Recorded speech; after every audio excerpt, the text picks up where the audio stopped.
Assalamualaikum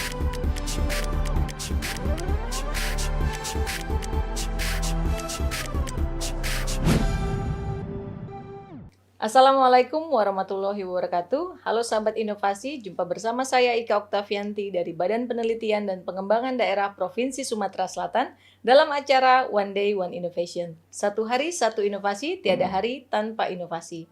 Sahabat inovasi, saat ini inovasi menjadi sebuah keharusan. Dunia terus berubah sehingga kita harus lebih adaptif dan inovatif. Untuk menginspirasi, kami hadir dengan para inovator hebat dengan inovasi-inovasinya dalam acara One Day One Innovation. Telah hadir bersama kami di sini salah seorang inovator dari UKM Inovatif. Selamat datang pada Ibu Rini Arumita. Ya, Gimana Bu kabarnya? Alhamdulillah baik, Alhamdulillah Mbak. baik gitu ya. Hari ini kita akan ngobrol sama Bu Rini nih untuk inovasinya handmade kerajinan kulit sapi. Nah, bisa diceritain nggak dengan kita gimana bisa ada ide membuat kerajinan dari kulit sapi ini? Apa yang melatar belakangi pembuatan produk ini? Silakan. Iya, Mbak. Ini kan awalnya sebenarnya dimulai dari hobi. Oke. Dari hobi kan karena sebelumnya kan saya ngajar. Oke. Jadi begitu saya punya anak berhenti ngajar, udah di rumah aja bingung. Bingung lah mau ngapain di rumah gitu. Kalau nggak menghasilkan kan bingung juga. Oke. Gitu. Cari kegiatan, akhirnya mulai belajar menjahit. Mulai belajar menjahit. Pertama kali sebenarnya saya bukan jahit kulit, jadi jahit tas kanvas. Oke. Jahit tas kanvas. Nggak taunya waktu saya post ada yang mau gitu. Nah begitu terus saya produksi terus, tapi makin kesini kok saingannya di Palembang makin banyak gitu. Nah saya ngeliat, sepertinya kulit kayaknya masih jarang di Palembang kan. Akhirnya saya beralihlah ke kulit. Nah begitu ke kulit bingung lagi karena mesin jahitnya mahal kan. Oh, beda ya gitu. Karena mesin jahitnya beda dengan mesin jahit yang untuk kain gitu. Betul. Nyari info lah di YouTube, ada nggak pembuatan kulit tapi yang handmade, yang pakai tangan aja nggak pakai mesin. Ternyata ada. Jadi ikutlah pelatihannya. Jadi ikut pelatihan pertamanya belajar dari YouTube dulu kan. Otodidak ya. Otodidak. Terus ada pelatihan dari Dinas Perindustrian. Itu pun nyari-nyari dari media sosial. Ketemu, saya daftar, ikut dapat pelatihan tas dari Dinas Perindustrian. Tapi waktu itu masih pakai ini juga, menjahitnya masih pakai mesin jahit juga. Nyari lagi, info lagi, ada lagi dari BPPI Sidoarjo, Jawa Timur.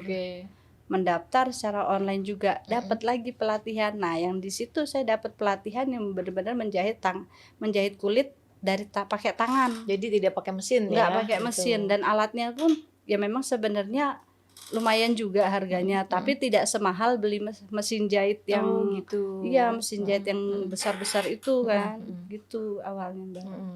Ini dari tahun berapa Bu diinisiasi sampai menerapkan ataupun membuat akhirnya tas dari kulit sapi ini? Kalau mulai jahit tasnya sendiri dari tahun 2018. Oh gitu. 2018 mulai, terus 2020 baru mulai produk kulit. Gitu. Jadi udah lebih kurang 2 tahun ya. Iya, 2 tahun. produk kulitnya. Tujuannya sendiri sebelumnya itu untuk membuat produk kulit sapi, karena kan kita tahu nih bahannya kan mungkin tidak semudah mendapatkan bahan kain nih. Nah, tujuan ataupun manfaat yang sudah dirasakan itu seperti apa nih? Manfaat dari kulit ini sebenarnya produknya awet, Mbak. Oh gitu. Awet karena kan saya pengen buat produk yang bisa dipakai dalam jangka waktu yang cukup lama gitu. Kecuali kalau orangnya bosenan ya yang belinya gitu. Ini jadi, bisa berapa lama bertahannya kalau dia kulit sapi? Ini bisa sampai 10 tahun. Oh gitu. Tergantung perawatan. Kalau makanya kalau misalnya orang beli produk saya, biasanya saya sertakan label itu untuk perawatannya.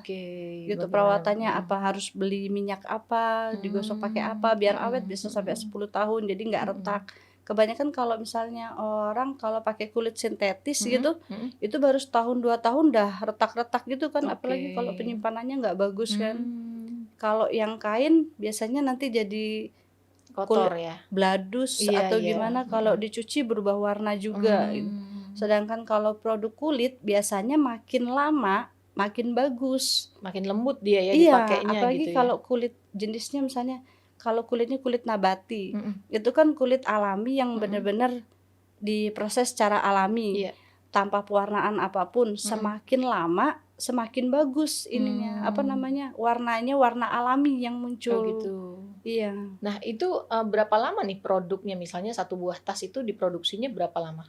Kalau tas bisa 2 sampai 3 hari, Mhm. karena kan semuanya prosesnya jahit tangan, Jahit pakai tangan tangan, nggak ya. pakai mesin sama sekali. Ada karyawan lain nggak yang mengerjakannya? Kalau karyawan tetap Mhm. saya punya 1, Mhm. tapi kalau misalnya sedang ada pesanan souvenir Mhm. gitu, saya biasanya ngajak teman-teman craft. Ada beberapa teman Ada craft yang hire, tambahan gitu ya? iya, kalau enggak ada Mmm. beberapa tetangga sekitar rumah gitu yang Mhm. saya ajak ikut gitu, Mhm. saya ajak Nah ikut ini jahit. dari 2020 sampai 2022 udah Mhm. berapa nih kira-kira produksinya? Waduh, nggak nggak ngitung juga, Mbak. Lebih dari 1000 Banyak kah? udah. Mungkin ya? Iya, udah banyak banget. Kayak bulan ini Mhm. aja yang sudah jalan itu ada sekitar 100 tas, Mmm. tapi ini yang jahit tangan, tapi Oke kulit oke. juga. Jahit Mmm. tangan, yang jahit mesin. Oh jahit mesin. Oh ada juga ya? Iya, ada juga yang jahit Oke. mesin. Kalau untuk tas-tas yang ada beberapa pesanan dari corporate kayak dari bank Mhm gitu mhm. kan, kita ada yang dari kulit domba, jadi Mmm. digabung dengan kain-kain etnik Oh gitu. gitu, nggak bawa sampelnya saya. Oke. Nah, Mhm. ada nggak kesulitannya? Karena bahan bakunya ini kan dari, Nah, hewan hewan ya mhm. gitu. Apakah ada memang, apa, pusat untuk mengambil bahan bakunya atau gimana ini?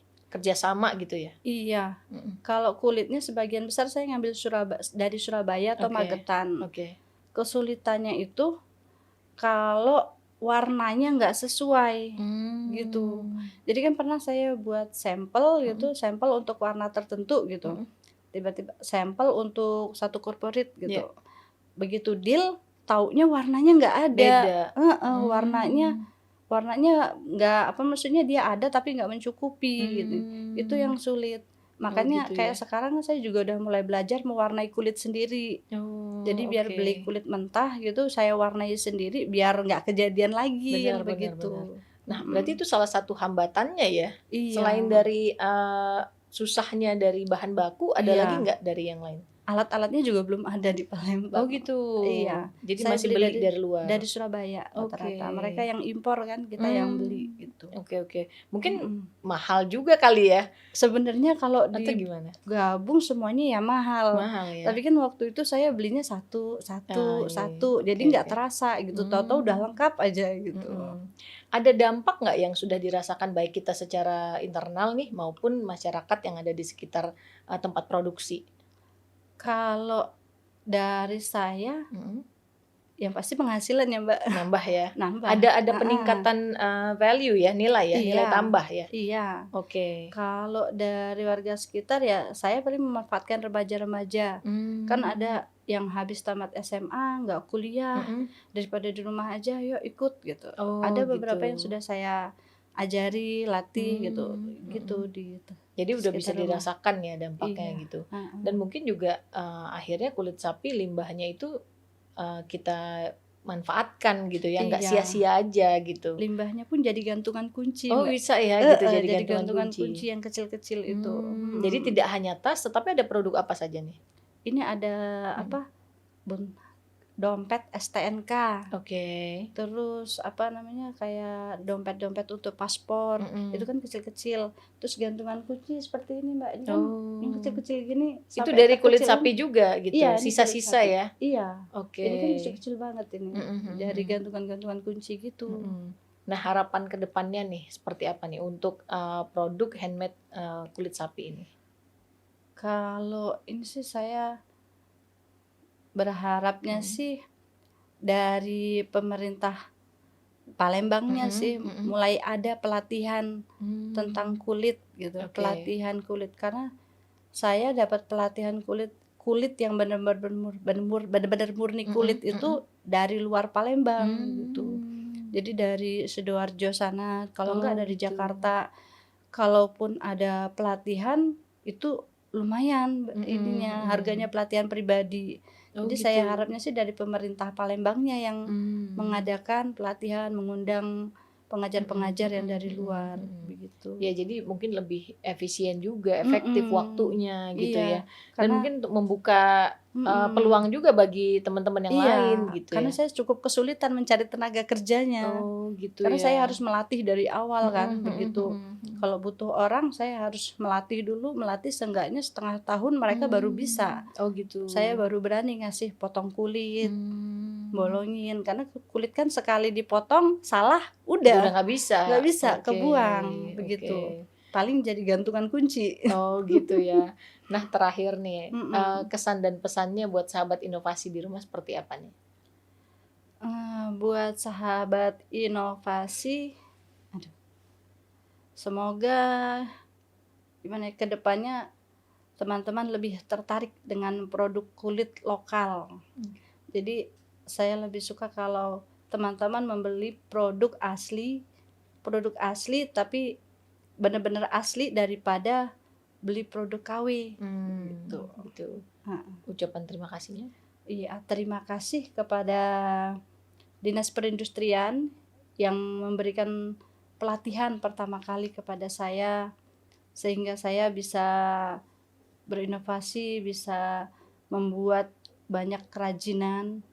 Kemudian juga kepada Bank Indonesia yang sudah memberikan mentoring kepada saya mengenai tentang berbisnis, cara berbisnisnya. Kemudian juga ke BPPI Sidoarjo yang sudah memberikan kesempatan saya 2 kali untuk ikut pelatihan. Oke, terima kasih banyak Ibu Rini atas Iya. kehadirannya. Kita tunggu nanti siapa tahu ada pengembangan produk ya. Dan Iya. ini sudah disosialisasikan ataupun di media sosial sudah bisa Sudah. dijual ya, udah di Iya. marketplace ya. Sudah. Udah bisa order berarti melalui Iya. Instagram mungkin ya. Iya, melalui Instagram dan Tokopedia. Oh gitu. Apa nama akunnya nih? Mungkin sahabat inovasi ada yang mau tertarik gitu. Kalau dari Instagramnya namanya Arumita Leather, di Tokopedia pun namanya Arumita Leather. Oke. Iya. Terima kasih Bu Rini sekali lagi. Sama-sama, Kita doakan Mbak Ica. supaya usahanya berkembang ya, nggak hanya Amin. terjual di Sumatera Selatan aja, tetapi Iya. nanti keluar Sumsel gitu ya. Amin. Sahabat inovasi, jika ingin bertanya ataupun mempunyai komentar tentang inovasi ini dapat meninggalkan di kolom komentar podcast YouTube kami. Tetap ingat kita punya jurus 4S, setiap orang adalah inovator, setiap masalah bisa menjadi peluang inovasi, setiap solusi harus sinergi, dan setiap inovasi harus konkret hasilnya. Berjumpa lagi dengan kami di podcast One Day One Innovation selanjutnya. Salam inovasi.